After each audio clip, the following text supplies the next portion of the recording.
Welcome to the Pindown, your Detroit Pistons Podcast. I'm your host, Wes Davenport from Motor City Hoops and Detroit Bad Boys.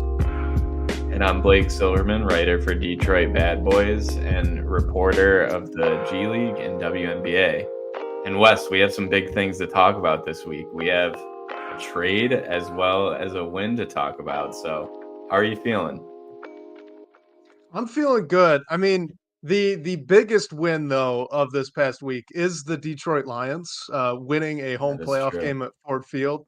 First time in our lifetimes that's even happened, right? Not only that they hosted it, that they then go on and win. So, I want a quick shout out to my dad. He drove up all the way from Chicago just so that we could watch the game. Drove through a blizzard, man. It's been Oh a my blizzard gosh. over here in Grand Rapids since about last Friday. It's been nonstop, but he braves the weather. He gets up here and they do win. Awesome moment. Go Lions. Wow. Yeah. Shout out to your dad. That had to be a great moment. But yeah, it almost feels like surreal. Like now that just because we've talked about they haven't won a playoff game in our lifetimes or however many years it's been, and now that it's actually happened, I'm just like it hasn't really hit me yet. So hopefully they keep it going. And that was a great game as well. Couldn't ask for any better storylines, a better game. So yeah, all is good in the football world, at least. Yeah, and look, I don't even care what happens next. I don't care what happens next. They could lose to the Buccaneers. I don't care. They No, won they a need home to go playoff win it game. all. I'm Like, happy. why not? Why Ah, not? We're here. of course I'm rooting for it, but I'm happy now. I'm happy no Yeah. matter what. House money, it's great.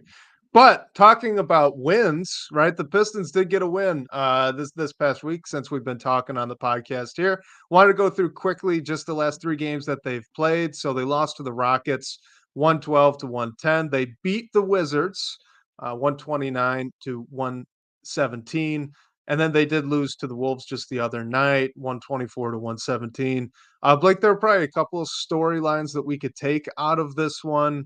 And I think the easiest one that we can hit on right off the bat is how about Jaden Ivey, man?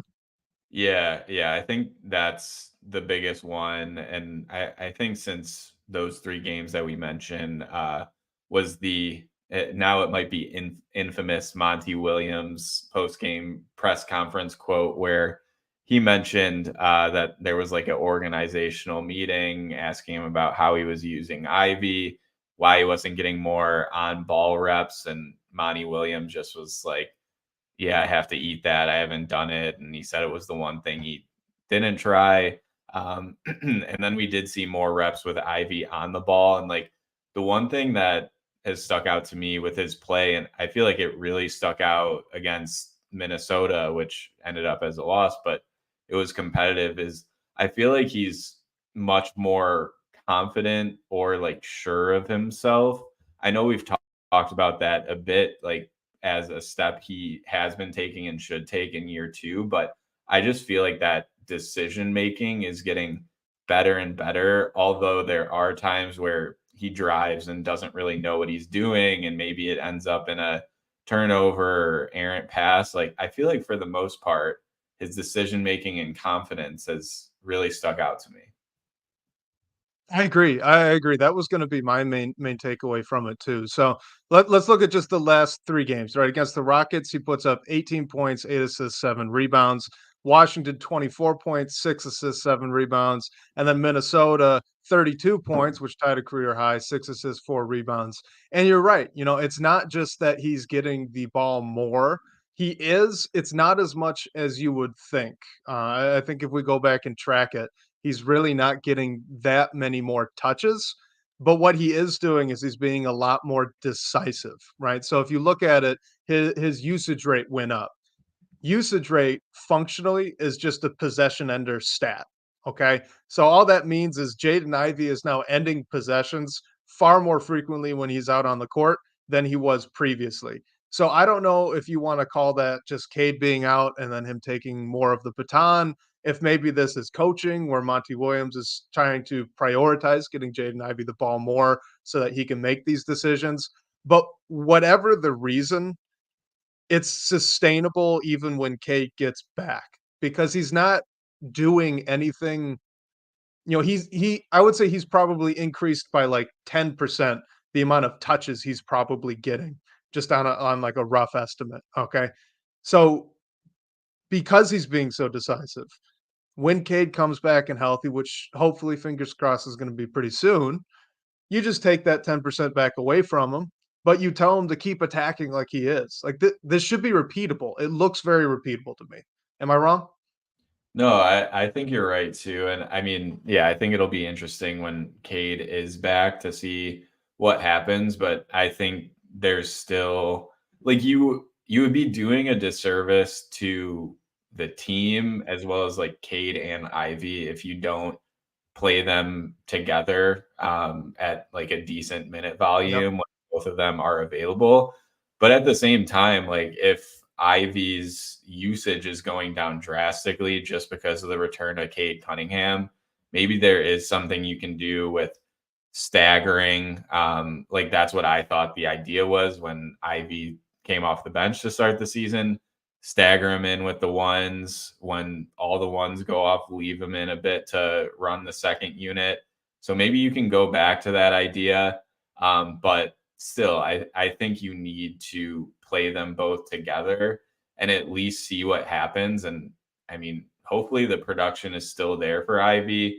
All the defensive attention that Cade garners will definitely help with that as well, I think.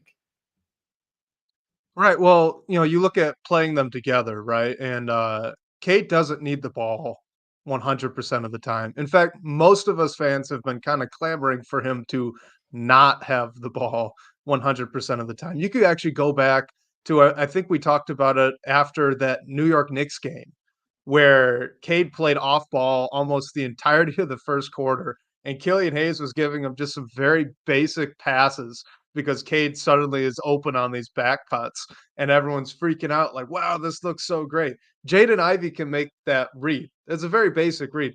Jaden Ivey is showing you right now, based on his assist numbers, that yeah, I can make these basic reads. He's not going to be a guy that's seeing 3 levels ahead as a playmaker, but he could see what's in front of him. And most of the time, he's still ironing out some kinks there. His turnovers need to be worked on, but most of the time he's making the right decision out of it. So you could play Cade off of Ivy in this way, right? Just like we saw with Killian earlier in the year against the Knicks. You could do that with Ivy when Cade comes back healthy. And at the same time, you look at all of Ivy's touches right now, it's not just straight pick and roll, right? They're running them off handoffs. They're pulling them off curls, off the ball, on off ball screens, which we talked about recently.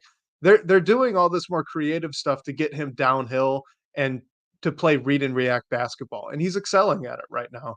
So I'm really looking forward to kind of seeing it all mesh back together when Cade comes back and healthy. Because you just take maybe 4 or 5 pick and roll reps out of Ivy's appetite and put it back to Cade and everything else stays the same. Like it's still going to be the same Jaden Ivey.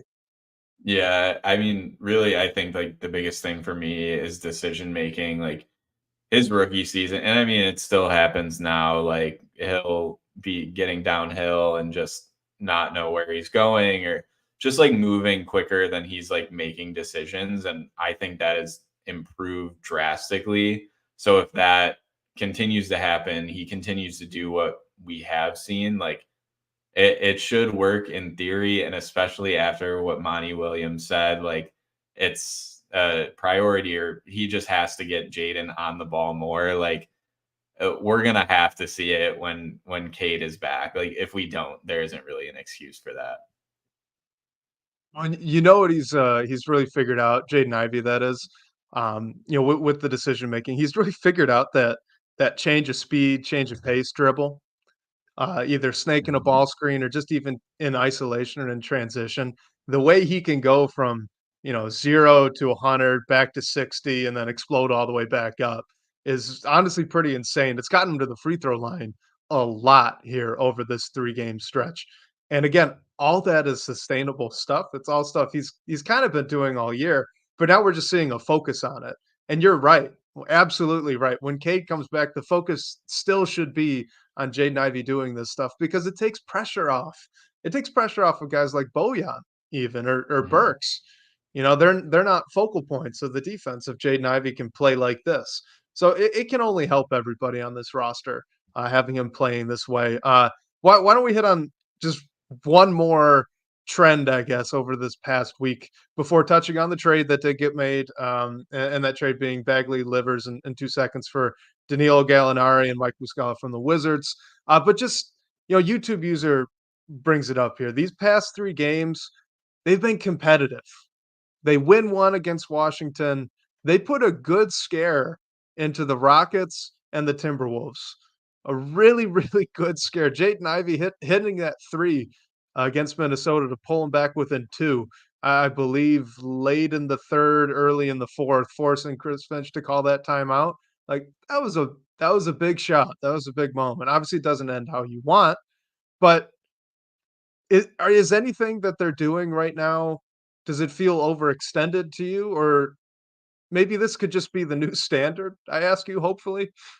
Yeah, I mean, it's tough to say because I feel like nothing is a given with this. Like we can't Mhm, really like guarantee it after how the season's gone. But I mean, it does seem like we've seen a few competitive games in a row, like we're mentioning. Like it does seem like it could continue to happen. And in theory, once Cade is back, like that should only help with that idea.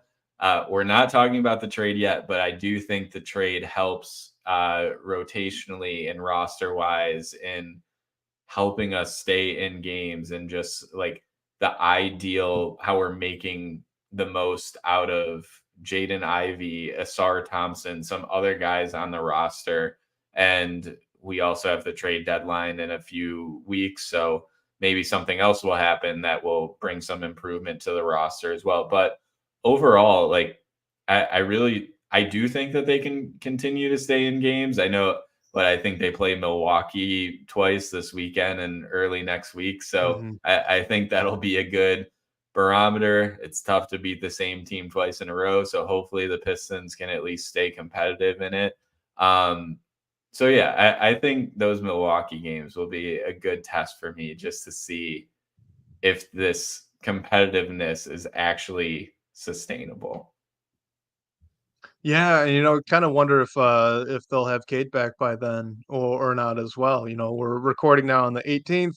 I believe that means, if my counting skills are correct, this is day 9 of that reevaluation time period. So, maybe, fingers crossed, there's some news coming in quickly. Hopefully, it's positive. He'll be back when he's But, back. Don't rush back, you know. yeah. No, I agree, obviously, and it's obviously a relief, right, that this was kind of he just needs some rest, and it's gonna heal on its own. There was nothing else that needed to be done. So, absolutely, as much time as is needed, but the fan in me, I hope Yeah. it's sooner rather than later. Regardless, you bring up, kinda how these pieces on the roster are starting to fit together a little bit more. We're kinda seeing the vision a little bit more. I did wanna just bring this up quickly to you because, yes, it's taken probably a bit too long for us to get here, but I do think Monty Williams is starting to figure out some of this roster. You look at Jaden Ivey's being much more prioritized. He's much more of a focal point on the offense. Asar Thompson, yes, he's coming off the bench, but past week and a half, he's been getting a lot more pick and roll reps, both as ball handler and screener. They've been using him as a cutter, off handoffs as well. That's nice. We weren't seeing that as much early. It's starting to kind of trickle back in. And then the lineups, they seem to be prioritizing more shooting regularly. You're seeing a lot less of the 3 non-shooters in any lineup that we saw early on this season. So, you could critique it, right? We're here in mid-January and we're saying, "Hey, our new head coach just figured things out." But I mean, for the positive that is, it seems like we're figuring some things out. Yeah, 100%. I mean, it's definitely taken Monty, like, a lot longer than anyone would want, and I know when Gores came out and spoke to the media, like, one of the things he said was Monty's, like, 25 games in, so, like, none of the blame is on him. Like, yes, Monty could have made better decisions, but You're right. Like, I think he's now trying to like use things or use guys in different ways. And especially like his comment about Ivy, how that's like the one thing he didn't try and now he's trying it.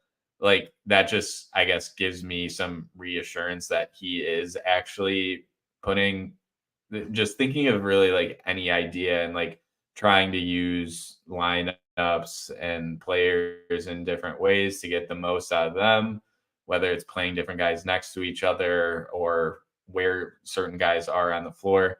So I hope like I mean we're halfway through season one, so you'd have to hope that it would only improve. And if this past week is Mhm. any sample size, like we can definitely say it has.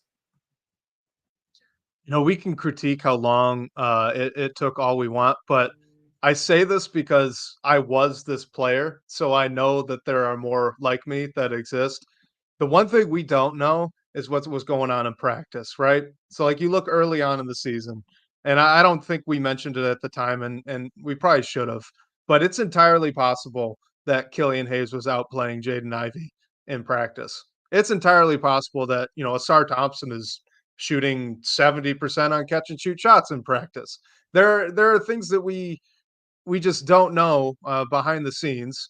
And I can tell you from experience, because again, I was this guy. I played a lot better in practice than I ever did in the game. So it just kind of is what it is for some people, and it changes, at different levels, right? That was more of a college problem to me than it ever was a high school issue. Um, but I have to imagine that it does show up a little bit in the NBA too. We don't know what's going on in practice. I'm trying to be a little forgiving to Monty Williams, just taking a little bit to figure things out. And yes, YouTube user, practice. We're talking about practice. Right. Oh, Yeah. No, you're right. I mean, we don't know what is happening behind the scenes. Like, I mean, I don't think that's like a full excuse by any means or something, but it could definitely be the no. case. And now I think that yeah, I think that we're seeing different things and Ivy being used in different ways. Like maybe that is Monty just taking whatever outside opinions or other ones in the organization he's getting and putting those into practice. And at least in this small window, it's looking better at least, which is really all we can ask for a 4-36 team or whatever that record is right now. Absolutely. Absolutely. So, all right, quickly, let's hit on this trade here before diving in to some of the questions that we've gotten, both pre-submitted and then in our live audience as well. So the trade, again, Washington receives Marvin Bagley III, Isaiah Livers, and 2 second-round picks from the Detroit Pistons. These were in the future, I believe, not this upcoming draft. And then the Pistons got back Danilo Gallinari and Mike Muscala. And we do need to note that Mike Muscala immediately played over James Wiseman in that Timberwolves game, the first game that both Gallinari and Muscala were available to play. So, what were your thoughts on the trade? What were your thoughts on Muscala, who we got to see in some action live the other night? What do you got? Yeah. Yeah. I mean, first with Muscala, like I loved what I saw from him. I feel like it's kind of like a sick thing to say as a basketball person that like I don't know, just Mike Muscala came in and like I just love what I saw from him. But I thought it wasn't even like as much his production. Like I don't think he even scored, but just like having that stretch big that can play on the perimeter is so big for this team. It's what they needed. Just having like an additional guy that can shoot the ball around your young players opens up so many things. Like Muscala being out there allowed them to play 5 out, which creates space for Jaden Ivey to drive, Asar Thompson to cut to the basket. It really does so many things for this team, and I mean, I think he'll be a part of the rotation moving forward. And we'll see what ends up with Gallinari. He didn't play yesterday when he was available. I mean, he's coming off that injury last season, and he wasn't playing much in Washington, so I'm assuming he's just ramping up. But overall, the biggest thing with the trade is the cap space. Getting off of Marvin Bagley is 12.5 million for next year. Um, the trade really isn't like final to me until I guess I see what they do with the cap space, because like I didn't think Bagley's money was ever like a big deal. Like I thought he was on a decent contract for a backup big. I mean, you want him to be better defensively, but now that they have his money off the books for next year and can use that to go get someone in trade, do something in free agency or over the summer. I think that's huge, but I really want to see like what they do with that money before I can really, I guess, justify this move. You don't want to attach draft assets to do it, but at least they didn't have to give up like a highly protected first or anything like that to move off Bagley. Yeah, you hit the nail on the head for me. This feels like a setup. It feels like they're lining up all the pins so that they can knock, a bigger fish down here, either in the near future or in the off season. And, from that perspective, I do think it makes a lot of sense, right? If we're purely looking forward, you go up and down this rotation, there's conservatively 4 rotation spots in a 10-man rotation that you need to upgrade just outright by the start of next year to be competitive, more or less. Okay. So that's a lot for one off season. That's a draft pick and then 3 free agents, which is possible. It's always possible, but that's a lot to ask out of just one off-season period. So, if they could turn it around and get I guess a little bit of a head start on it here at the deadline. Take some of this cap space. Maybe you're sending out Bojan, maybe you're sending out Burke, something just to get back a guy that can fill a role for next season, not really caring what happens the rest of the year, but fill a role for next season, right? And drop that number from 4 rotation guys to 3. Suddenly it's a lot more manageable. So I think from that perspective, it makes a lot of sense. Now, obviously, with Bagley here, they just basically sent out 2 second round picks to get off of him, and they paid 2 second round picks in the trade to get him. That's a net negative of 4 second round picks that are only getting more And valuable Trey as the Lyles, who's two a good NBA player. and Trey Lyles. Yep, exactly. Who's still in a rotation out in Sacramento, a very good team. Trey Lyles is playing good basketball for them. And these second round picks are only getting more valuable as this new CBA kind of comes into play here in the next couple of years. So, in that sense, it's definitely a net negative. But if we're just looking forwards, I think it makes sense what they're trying to do. And I'm kind of holding my grade on it until we see what the next move is. Yeah. Yeah, we talked last week about, I think whether we think they're gonna make more than one trade or not, and I think now that that first domino fell, that was around the margin, it was like a total cap space move. Like Muscala and Gallinari are on expiring, so it's just about seeing what happens. And I mean, we saw Pascal Siakam get moved yesterday, or Wednesday. Now that we're recording this on Thursday, so I think it's going to be an interesting next 2 weeks. We have maybe like 3 weeks until the deadline.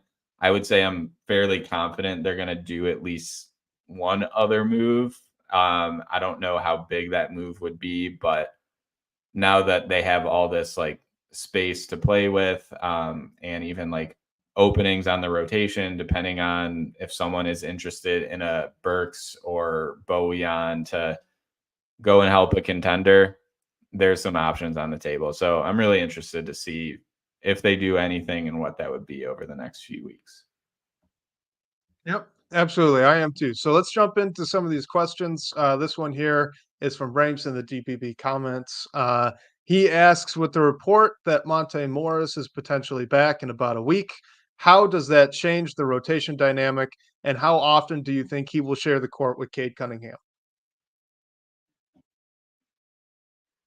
Ooh, that's a tough one just because we obviously haven't seen him yet, seen Monty Morris in a Pistons uniform. So I I thought like going into the season he would have a fairly large role with the team.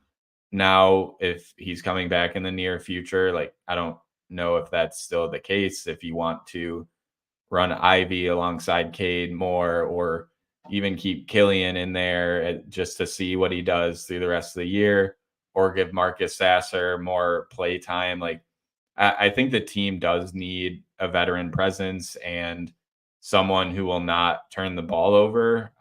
Monte Morris doesn't turn the ball over really. So I think that will help the team from a point guard spot. I think he'll have a decent chunk of minutes. I'm just not really sure yet, like how many of those will be alongside Cade or with the first unit overall, depending on what they want to do between the Cade IV dynamic. Do you think okay? Because my answer is just every single minute that you're giving to Killian Hayes now goes to Monte Morris. Do you think or expect that's how it's going to go down when he gets healthy, or do you think there's still gonna be a role here, for Killian Hayes? Sorry,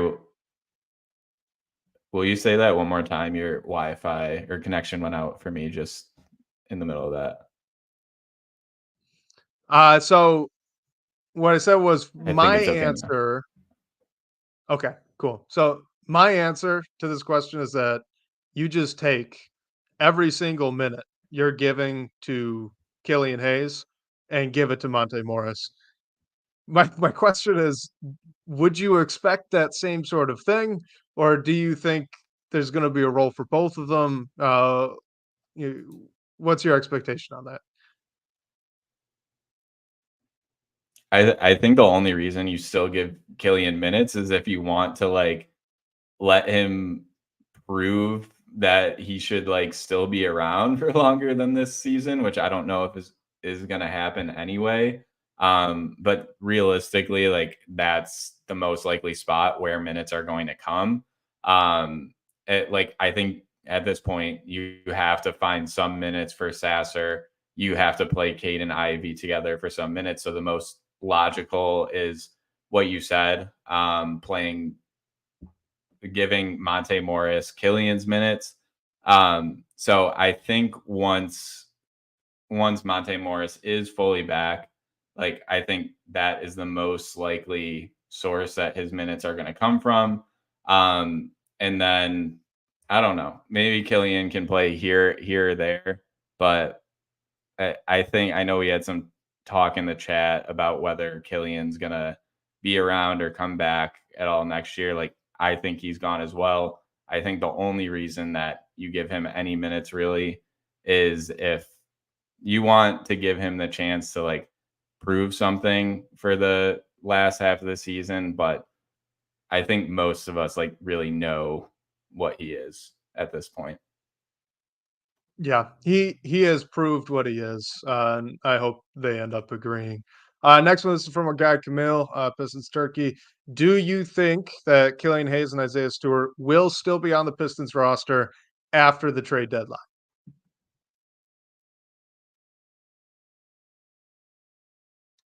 Yeah, so I think the of these two, I'm fairly confident that Stu will still be around. Like I know teams are interested in him. I just don't know if we're gonna get the return that he want. Like I feel like Stu is very valued not only for the team but in the locker room as well.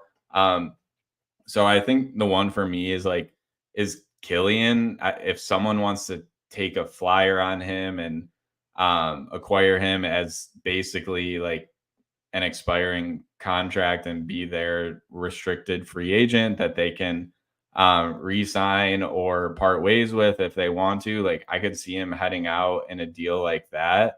But based on the Bagley Livers trade that we made, like I think the front office is pretty keen on just like keeping that cap flexibility right now. So I don't really see a point in moving off of Killian Hayes when his contract's up after this year. So he's the one for me of these two that I could see being dealt at the deadline. What do you think, Wes? Yeah, I mean, of the two, I would think they would be more comfortable moving on from Killian Hayes. That said, I don't think there's a team in the league that would give up anything of value for Killian Hayes. I mean, you're trading in this case for the restricted free agency rights, right? In order to get those, he just qualified as a starter, which means his qualifying offer is a little bit higher than it otherwise would have been.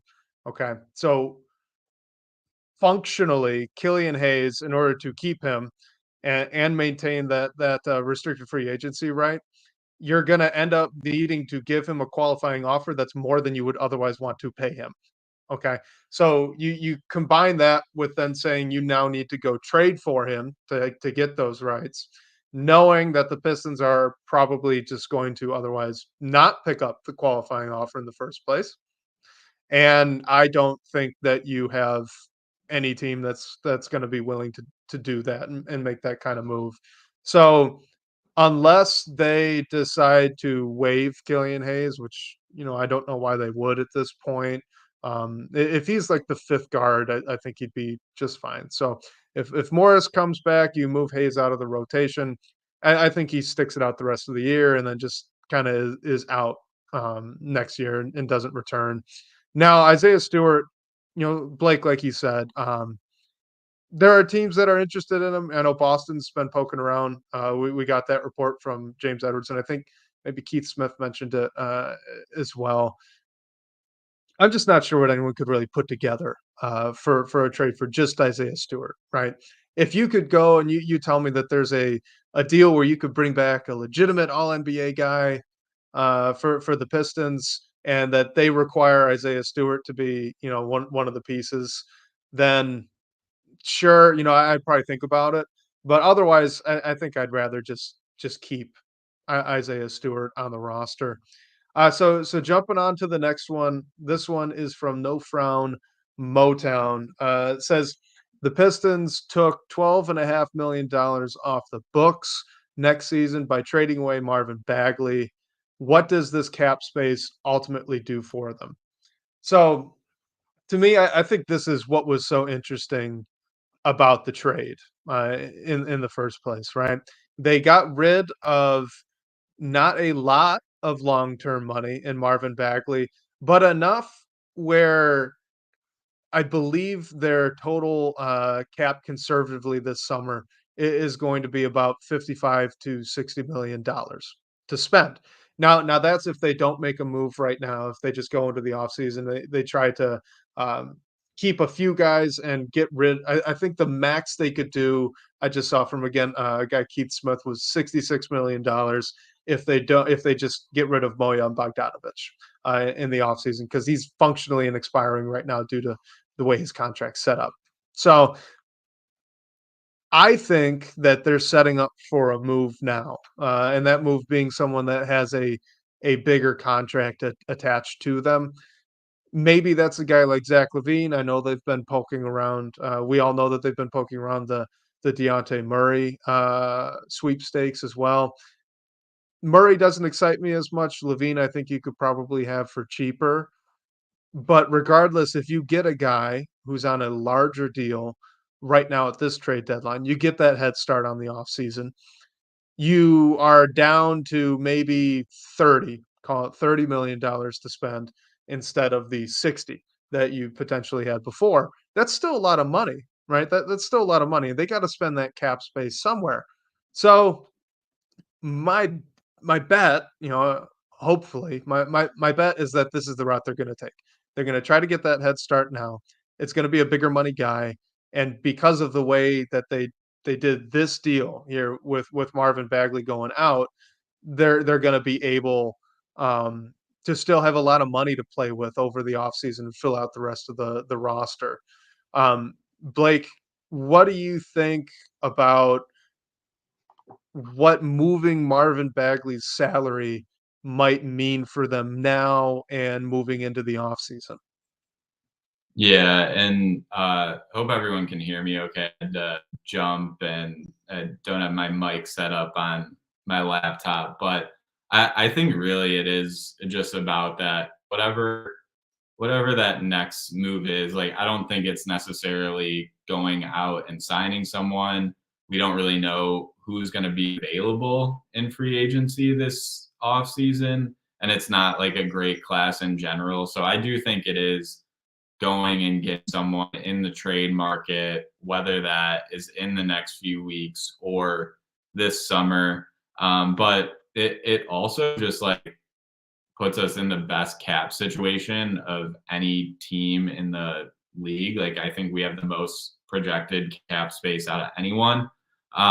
So like I think we're all tired of hearing of like the flexibility. Like it's time to go do something and improve the roster with it. So it put you not only in the position to maybe get one guy that's in a max contract range, but it puts you in a position to go and get like someone that's making a lot of money and then one or two impactful like real NBA rotation players around him. So although it doesn't like I didn't think Bagley's contract was horrible, but just provides that much more leeway to go and do whatever it is and put your hat in the ring for whoever may become available. Right, because the real advantage here is probably not in free agency. I think everyone we all look collectively at the cap space that they have, and we say, "Oh, great! They could go send big money at Pascal Siakam if they wanted to." But the thing is, there are a few teams that are going to be able to send big money at Pascal Siakam, and you need him to pick Detroit. That's going to be true for anyone that you want to throw a big free agent contract at. So the real advantage here is in the trade market. When you're that far under the cap, you can effectively, like, for example, if they wanted to, and we're going to have a cap expert on here next week, so a little surprise for you guys. We'll drop that and tease it a little bit early on in this upcoming week. But basically, what they can do in the offseason is if Zach Levine's still on the Bulls and he didn't get traded, you could send them a second round pick and just take back Zach Levine because you're so far under the cap. Okay. So you can just basically trade in and absorb into that cap space. Whereas if you're closer to the cap or over the cap, now you have to worry about some salary matching. So now the same's even true if they go and they do a big money guy right now. Okay. Let's say they go get Dejounte Murray. He's on a larger deal, knocks down your available cap space in the offseason to maybe 30, $35 million, whatever it is. Well, if someone's making $25 million and a team wants to salary dump them, you can just take that. Again, you don't have to match that salary. So yeah, it's a huge advantage in the trade market when you're trying to fill out this many rotation spots in a single offseason and with one trade deadline coming up in front of it. When you're trying to fill out this many rotation spots, having all of these little tools, I guess, in your cupboard to use to get the ball moving and add, like you said, good NBA rotation players. I think it's incredibly important. So hopefully, they're going to have to spend it. That's the thing. They have to spend that money. It's got to come Yeah. from somewhere. I think we're going to see it pretty quickly, honestly. Yeah, you can't just do like Joe Harris deals anymore. Like that can't be how you move your or use your cap space. It has to Yep. be for something that's going to help the roster. Yep, I totally agree. So let's move on to the next one here. This is from our guy, YouTube user. Always appreciate you putting in all the questions, man. He asks, do you guys want the Pistons to trade Bojan and or Burks if it means that this team takes a step back on offense for the rest of the season? Oof. That's a tough one. Like I would lean towards no right now. I get like it all depends what the return is. If there's something that you're getting like an interesting young player, or like I think last year there were reports that Troy's asking price for Bojan was like 2 firsts. So if someone dangles that in front of you, then sure. But I think if you're sending them out and not really getting much production this year, like it'll only hurt our competitiveness. Like when the team beat Washington, like Alec Burks went nuclear.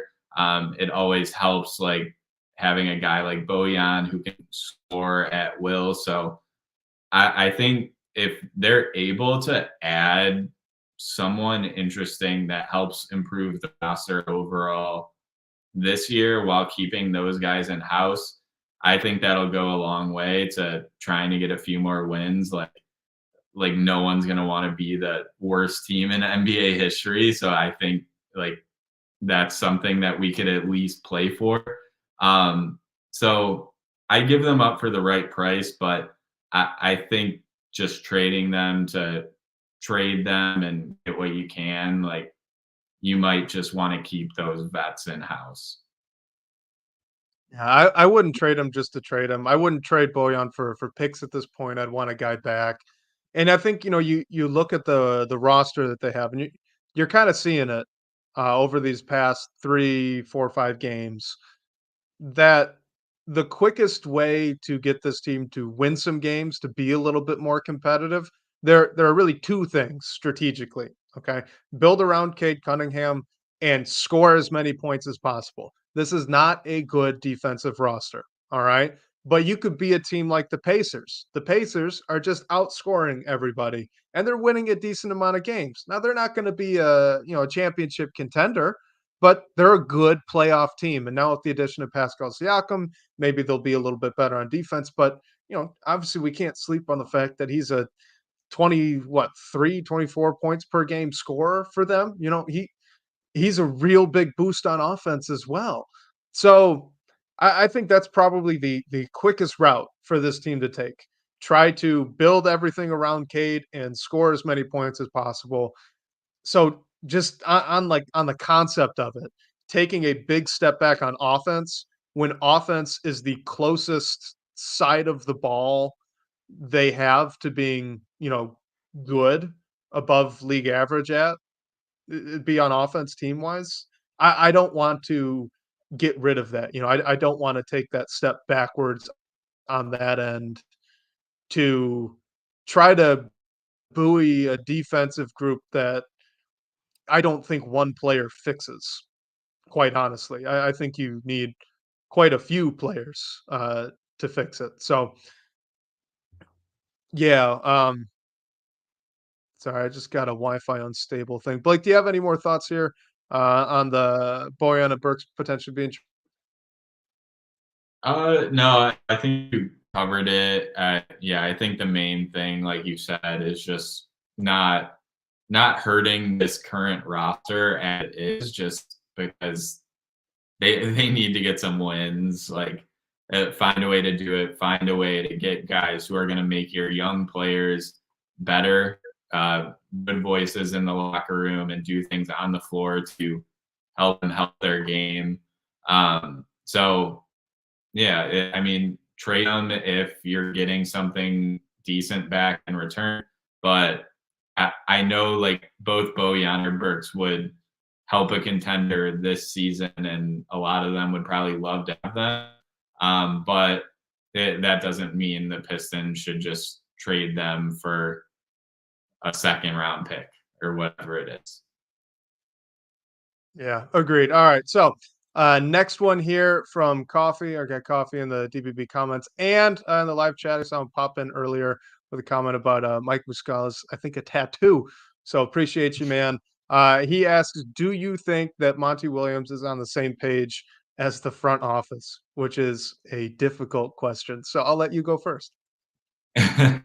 Yeah, like you said, I guess like we don't truly know, but from what Monty said about Jaden Ivey, and they had that meeting where it was brought up that Monty needs to play Jaden on the ball before. Like, I mean, maybe they're not, honestly. And maybe that was an eye-opening thing for Monty Williams. I I mean, I think there is a degree of Monty has to like figure out how to make this work with players that are on the roster. Like Isaiah Livers was included in the Bagley trade. He hasn't been productive. Maybe the front office lost faith in him, and that's why he was the one that was included in that trade, which would make sense. But overall, like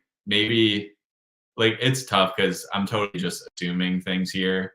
Like I'm sure things happen in his first half of the season that maybe he thought was going well, maybe he thought he was on the same page with the front office, but then they had that meeting and they weren't, and now they're changing it. So it's tough to say, but hopefully this organizational meeting, hopefully those are happening more. Hopefully they're talking about those things. So everyone is just making the most out of this roster and helping these young guys develop in this wash season.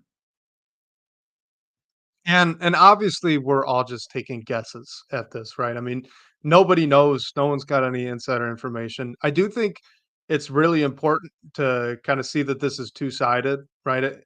It's not just one-sided. We've been talking about this for a while, right? You look at this roster and you try to put together a group that is good at defense, right? As a unit, a five-man unit that can defend the other team's five-man unit. Well, they're not going to shoot and they're not going to be good at scoring the basketball. And you can flip that around too, right? If you want to put together a unit that's pretty good at scoring, pretty good at shooting, well, none of them are really good defenders. So, as easy of an out as it would be to just say, Monty Williams, he's doesn't know how to use the roster. He's not on the same page as the front office. Like there's a lot of roster building issues that have also gone on here, right? You if Monty Williams played this rotation perfectly from the start of the year, how many more wins do we think that they have given the injuries that they did? Are we talking 4, 5? We're not saying it's not 20. They're not going to be in the play-in.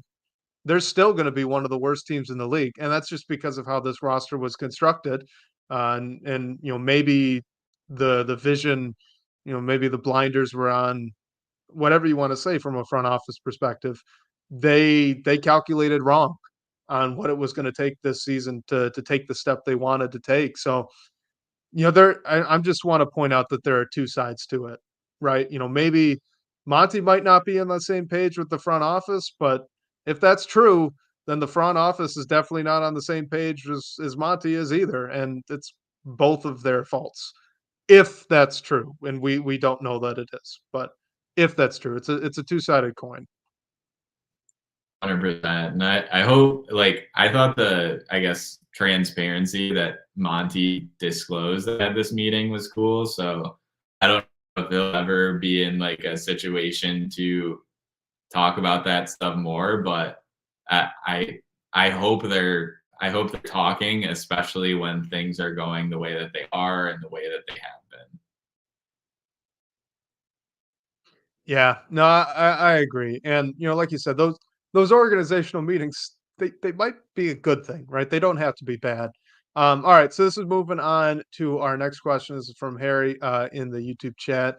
As would you guys take on Andrew Wiggins from the Warriors with his bad year so far and the big contract that he has? If they included a pick, would that even be possible? Yeah, and I think it's possible. I mean, it depends. Like, if we're trading for him at the deadline, I'm sure Golden State would want like Bojan or Burks back. Honestly, like someone that can help them turn it around this year.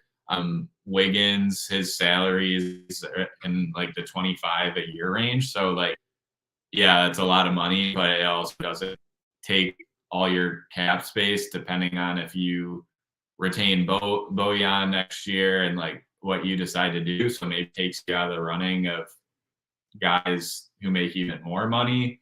But I would do it. Like I think he's a wing that could help this team. He's definitely had a bad year, so the thought is maybe he could turn that around in a new situation. And I mean, especially if they include a pick, like draft assets are always good to accumulate, especially after we sent a couple out. So I would do it. I think it's a decent player that you can bring in and see if he helps this team. Just the adverse to that is what he just signed an extension last year, so you're going to be tied to him for a while. And if it doesn't work out, then you're going to have to figure out a way to get off his money eventually, which won't be easy.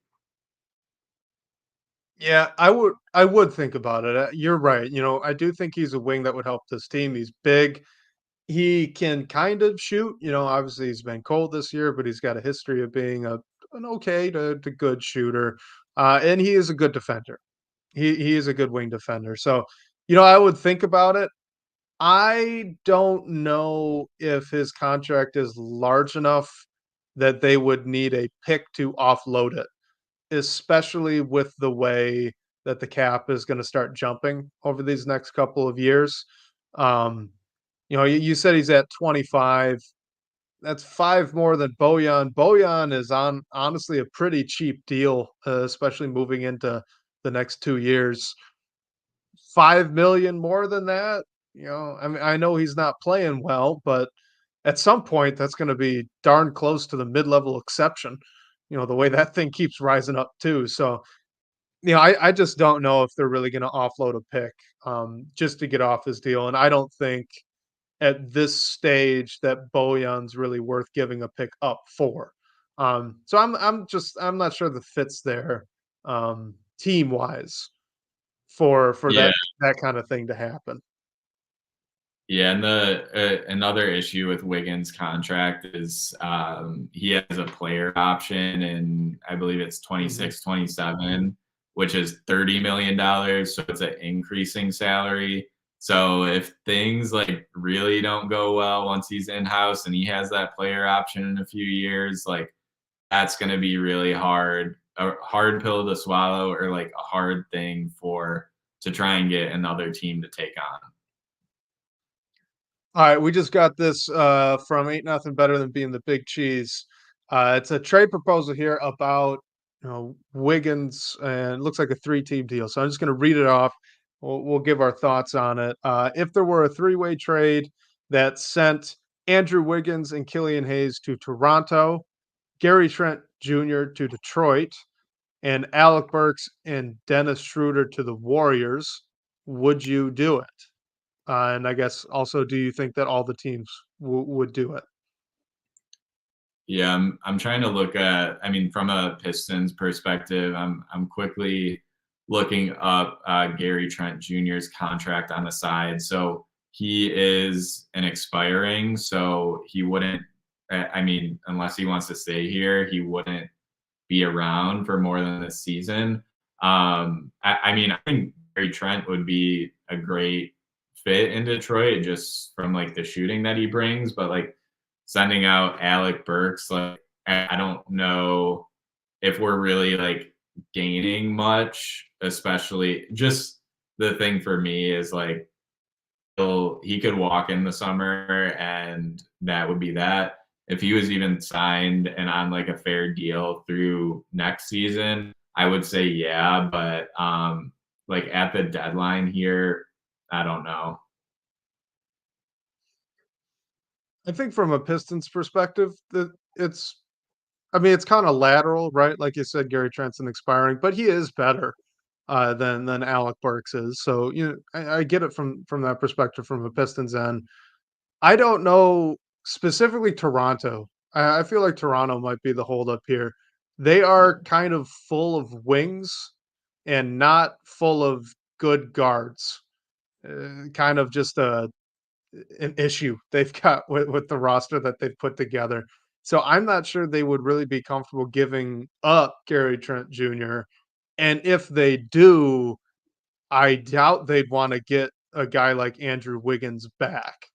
I bet they'd want a guard back instead of that wing there. And Killian Hayes notwithstanding, he's probably not getting minutes there in Toronto. So I feel like they probably say no. I think Detroit thinks about it, and the Warriors probably think about it just because of how poorly Wiggins has been playing. Though he did have a pretty good game just a few nights ago, Andrew Wiggins. So maybe he's turning a corner for them, and they won't want to move him. But all right, let's move on to what should be our last question here. This is from Fresh Off the Stove asks, what position do you think the Pistons need most? So looking at this roster, could be at the trade deadline, could be in the offseason. Where do you think they need to be targeting? I'm gonna. It's not really like answering the question because I'm gonna throw out two things, but wing defenders who can shoot. Like we really need to address the wing, like someone that fits well, playing alongside Cade Cunningham and Jaden Ivey. If that pairing is gonna see the floor together for most of the time, and the other thing is like just defensive bigs, and ideally one who can shoot the ball at least a little bit, like totally not be a non-shooter out on the floor.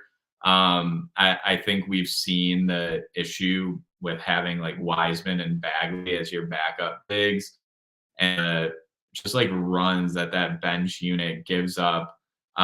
So I think you just really need to prioritize getting a stretch forward or stretch big, ideally that can shoot a little bit, that can mainly defend, just so that bench front court is not a total liability than it has been.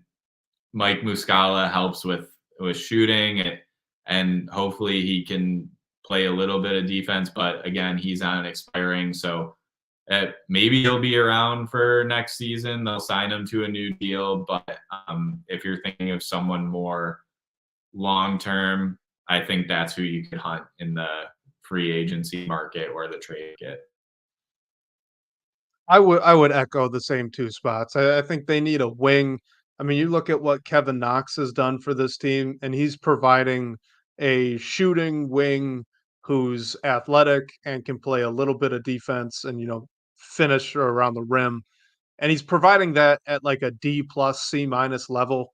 Imagine if they could find a guy that's a legitimate NBA starter that does those things, right? I mean, that would be such a boost for this team. And then a defensive big man other than Isaiah Stewart. I like Isaiah Stewart. I really like him as the third big off the bench, but they need another guy who can, block some shots because Jalen Duren isn't going to do that. So those would be my two as well. We got one more last second question here. This is from Ain't Nothing Better Than the Big Cheese again. Asks, and we're going to answer this and then get out, let everyone go. But how serious are the Miles Bridges rumors? He said, honestly, he would pass, but James Edwards III, shout out James Edwards III, has mentioned him a couple times by name. I don't know how serious the rumors are. Honestly, I wouldn't want to entertain it. Honestly, like, yeah, the basketball stuff is good, but just, yeah, the off the court stuff, not to get too into it, is just like too much to look past for me. So I hope they stay away. And honestly, I don't know if how serious the team is like looked at that or probed at all. Yeah, I mean, obviously, neither of us have any insider info, so no idea how serious the interest and the rumored interest would be. But just on like a basketball front, to me, I would pass. He can score the ball very well. He's very athletic. He can finish around the rim. So real good play finisher in that way. He's an okay shooter. I don't think he's an incredible shooter by any means, at least not at a high volume. But he is not a good defender, at least not in my opinion at the NBA level. He's not been great on the wing. He's kind of a tweener between a bigger body a bigger body three and a smaller four.